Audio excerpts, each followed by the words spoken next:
অনন্য এক সাফল্য পেল চাঁপাইনবাবগঞ্জের একটি প্রাথমিক বিদ্যালয়।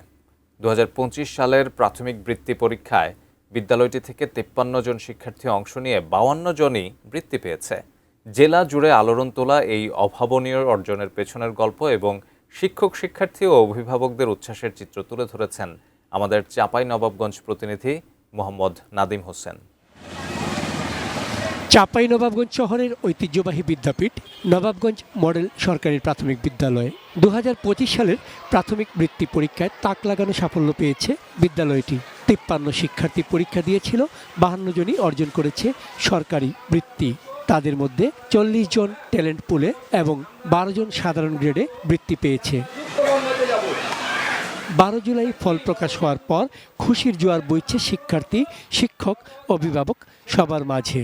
আমাদের বারবার মডেল টেস্ট নেওয়া হয়েছে, যে মডেলগুলো আমাদের বিভিন্নভাবে উৎসাহিত করা হয়েছে, যেগুলো ভুল সেগুলো আমাদের বারবার সংশোধন করা হয়েছে। আমরা যতই প্রাইভেট কোচিং করি না কেন, স্কুলের ক্লাস করা ছাড়া ভালো রেজাল্ট করা সম্ভব না।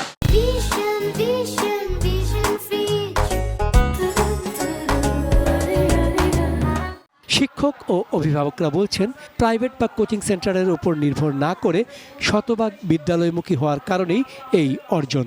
ছুটির দিনেও অতিরিক্ত ক্লাস এবং নিয়মিত মডেল টেস্টের মাধ্যমে শিক্ষার্থীদের দুর্বলতাগুলো কাটিয়ে তোলায় শিক্ষকরা আন্তরিক ছিলেন বছরের শুরু থেকেই। ত্রুটিগুলো তাদের ধরে দেওয়া, অতিরিক্ত ক্লাসের ব্যবস্থা করা, মডেল টেস্টের ব্যবস্থা নেওয়া, অফ আওয়ারেও ক্লাস নিয়েছি আমরা।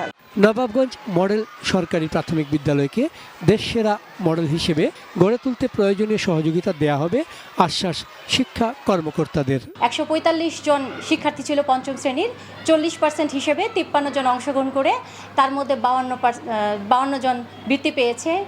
এই জন্য আমি মনিটরিং অফিসার সহ আমার সকল শিক্ষককে কৃতজ্ঞতা জানাচ্ছি। আমরা এই মডেল স্কুলকে সারা বাংলাদেশের মধ্যে একটা মডেল স্কুল হিসাবে আমরা পরিগণিত করার চেষ্টা করতেছি। সেই পরিপ্রেক্ষিতে ছাত্রছাত্রীরা যখন ভর্তি হয় তখন দিয়ে তাদেরকে এক্সট্রাভাবে কেয়ার নেওয়া হয়, আর পরিস্থিতিতে আমরা এই রেজাল্টটা পেয়েছি। আরও সাফল্যে উদ্ভাসিত হোক এই শিক্ষার্থী এবং শিক্ষা প্রতিষ্ঠানটি, প্রত্যাশা ও শুভকামনা সবার। চন্দন পাল, ডেস্ক রিপোর্ট, এটিএন নিউজ।